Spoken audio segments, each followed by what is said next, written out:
الحمد لله رب العالمين والعاقبة للمتقين والصلاة والسلام على أشرف الأنبياء والمرسلين نبينا محمد صلى الله عليه وسلم وعلى آله وأصحابه أجمعين وبعد. وعن عائشة رضي الله تعالى عنها قالت: إن كان رسول الله صلى الله عليه وسلم ليدخل علي رأسه وهو في المسجد فأرجله وكان لا يدخل البيت إلا لحاجة إذا كان معتكفا متفق علیہ۔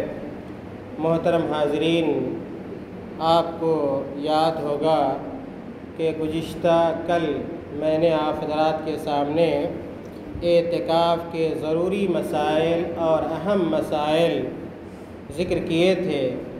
اسی سلسلے کی کڑی آج کی یہ حدیث بھی ہے۔ جو حدیث آپ کے سامنے پیش کی گئی ہے اس کی راویہ حضرت عائشہ رضی اللہ تعالی عنہا ہیں۔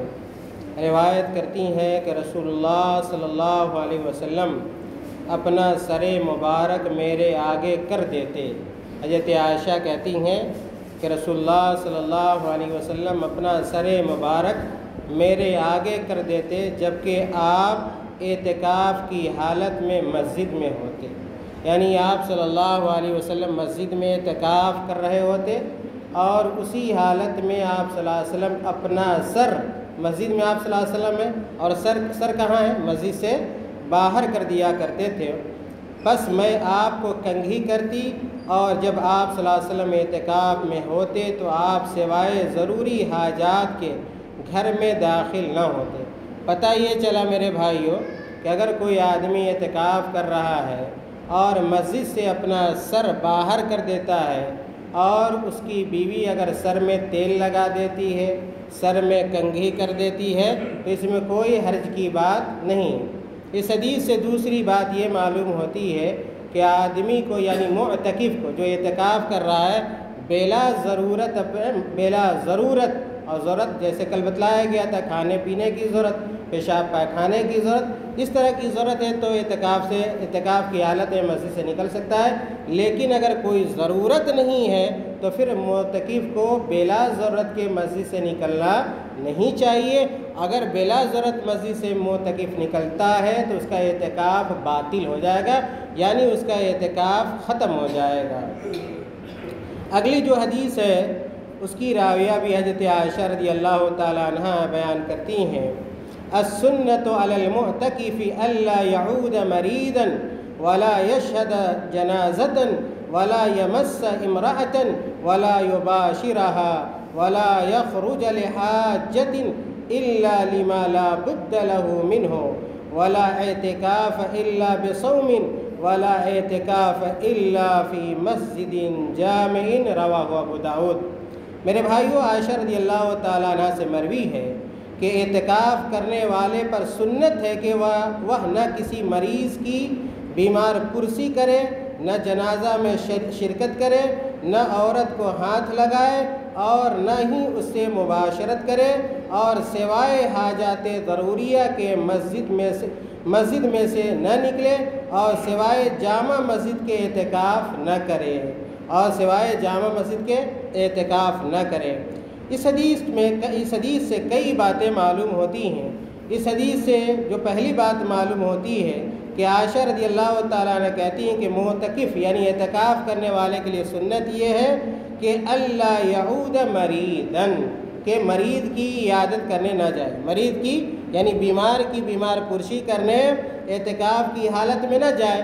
اور کل میں نے آپ کے سامنے یہ ذکر کیا تھا کہ بعض اہل علم کا موقف یہ ہے کہ بیمار کی بیمار پرسی یا عیادت کی جا سکتی ہے، لیکن لوگوں نے توجیہ کی ہے یا تعویل کی ہے کہ مثال کے طور پر کوئی بیمار آدمی ہے اور وہ مسجد میں آ رہا ہے، بیمار آدمی مسجد میں آ رہا ہے اور معتکف سے ملاقات ہو رہی ہے، تو مسجد میں اگر اس کی بیمار پرسی کر لے رہا ہے تو کوئی حرج کی بات نہیں۔ یا یوں ہی کہیں کہ اگر جامع مسجد نہیں ہے، مثال کے طور پر ایسی مسجد نہیں ہے جہاں پہ جمعہ کی نماز ہوتی ہو، تو اگر معتکف جامع مسجد جا رہا ہے جمعہ کی نماز کے لیے، راستے میں کوئی بیمار مل گیا تو اس کی اگر خیریت دریافت کر لیتا ہے، پوچھ لیتا ہے تو کوئی حرج کی بات نہیں ہے۔ اسی طرح بعض لوگوں نے یہ کہا کہ اگر کسی کا جنازہ یا جنازے کی نماز کیا ہے مسجد میں پڑھی جا رہی، جنازے کی نماز کہاں پڑھی جا رہی؟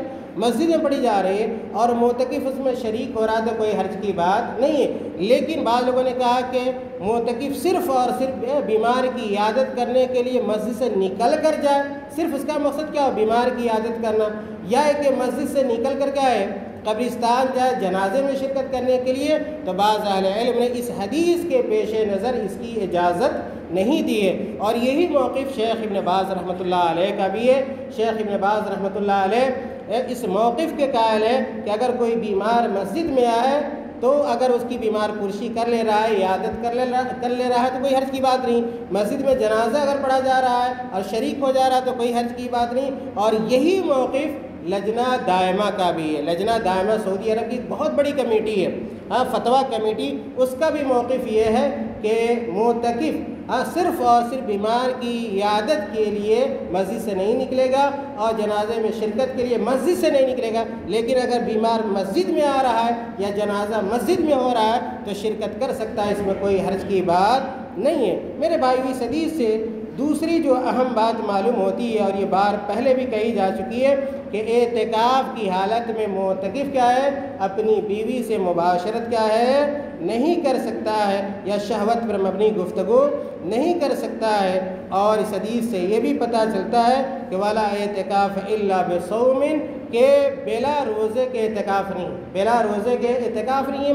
یہ مسئلہ بڑا کیا ہے مختلفی ہے، فقہی مسئلہ ہے کہ اعتکاف روزے کی حالت میں کرے گا یا بلا روزے کے بھی اعتکاف ہو سکتا ہے۔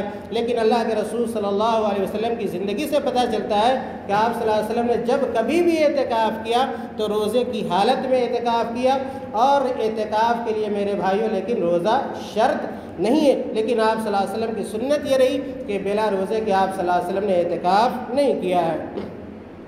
اور یہاں پہ آخری جو لفظ ہے ولا اعتکاف الا فی مسجد جامع، کہ اعتکاف نہیں ہے مگر کیا ہے جامع مسجد میں، تو اس کا اہل علم نے یہ معنی بیان کیا ہے کہ جامع مسجد سے مراد وہ مسجد ہے جہاں نمازیں باجماعت ہوتی ہو، جہاں نمازیں باجماعت ہوتی ہو۔ اور یہ حدیث سنن ابو داود کی ہے۔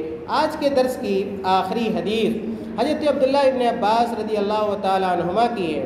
بیان کرتے ہیں ان النبی صلی اللہ علیہ وسلم قال لیس علی المعتکف صیام الا ان يجعله على نفسه، رواہ الدارقطنی والحاکم والراجح وقفه ایضا۔ یہ حدیث کیا ہے موقوف ہے، حضرت عبداللہ ابن عباس رضی اللہ تعالیٰ عنہ سے مروی ہے کہ نبی صلی اللہ علیہ وسلم نے فرمایا کہ اعتکاف کرنے والے پر روزہ نہیں، اعتکاف کرنے والے پہ روزہ نہیں۔ یعنی اس حدیث سے یہ پتہ چلتا ہے کہ اعتکاف کے لیے روزہ شرط نہیں ہے، اعتکاف کے لیے روزہ شرط نہیں ہے۔ اور یہ بھی آپ کو جاننا چاہیے کہ اعتکاف سنت تو یہ ہے کہ رمضان کے آخری عشرے میں ہم اعتکاف کرتے ہیں، لیکن اگر کوئی آدمی رمضان کے علاوہ بھی اعتکاف کرنا چاہیے، اور اعتکاف کا معنی میں نے بتلایا تھا، اعتکاف کا معنی کیا ہوتا ہے کہ مسجد میں آدمی اللہ رب العالمین کے تقرب کے لیے بندگی کے لیے بیٹھ جائے، تو اعتکاف کیا ہے 1 گھنٹے کا بھی ہو سکتا ہے، اعتکاف 2 رات کا بھی ہو سکتا ہے، اعتکاف 1 رات کا 1 دن کا بھی ہو سکتا ہے اعتکاف، لیکن جو مسنون ہے وہ رمضان کے آخری عشرے کا میرے بھائیوں اعتکاف ہے۔ تو اس حدیث سے یہ پتہ چلتا ہے کہ اعتکاف کرنے کے لیے روزہ کوئی شرط کیا ہے نہیں ہے، الا یہ کہ جو آدمی اعتکاف کر رہا ہے اپنے اوپر شرط کر لے کہ بھائی کیا ہے میں اعتکاف اسی صورت میں کروں گا جب کیا میں روزے کی حالت میں رہوں گا۔ میرے بھائی پتہ یہ چلا اعتکاف دو طرح کا ہو سکتا ہے، ذہن میں رکھیے اعتکاف 2 طرح کا ہے۔ اعتکاف یہ ہے کہ ایک آدمی رمضان کے آخری عشرے کا اعتکاف کرے، اور ایسی صورت میں لامحال آدمی کس حالت میں رہے گا روزے کی حالت میں رہے گا۔ لیکن جب رمضان کے علاوہ اگر کوئی آدمی کا اعتکاف کرنا چاہتا ہے تو بلا روزہ کے بھی اعتکاف ہو سکتا ہے، جیسا کہ اس حدیث سے پتہ چلتا ہے۔ اور تیسری اور آخری بات یہ میں نے آپ صلی اللہ علیہ وسلم کی زندگی کے بارے میں بتایا کہ آپ صلی اللہ علیہ وسلم نے جب کبھی اعتکاف کیا تو روزے کی حالت میں کیا۔ اس لیے کیا ہے جب ہم اعتکاف کریں تو کوشش کریں کہ ہم روزے کی حالت میں ہوں۔ اللہ تعالیٰ سے دعا ہے کہ اللہ تعالیٰ ہمیں اور آپ کو نیک عمل کی توفیق عطا فرمائے۔ اللہ تعالیٰ ہمیں اور آپ کو دین کا مسئلہ سمجھنے کی اور اس پر عمل کرنے کی توفیق عطا فرمائے۔ اللہ تعالیٰ رمضان کے روزے کو قبول فرمائے۔ اللہ تعالیٰ ہمارے گناہوں کو معاف فرما دے۔ اللہ تعالیٰ ہمیں زیادہ سے زیادہ اس ماہ مبارک میں صدقہ اور خیرات اور نیکی کی توفیق عطا فرما دے۔ آمین۔ وآخر دعوانا الحمد للہ رب العالمین۔ والسلام علیکم ورحمۃ اللہ وبرکاتہ۔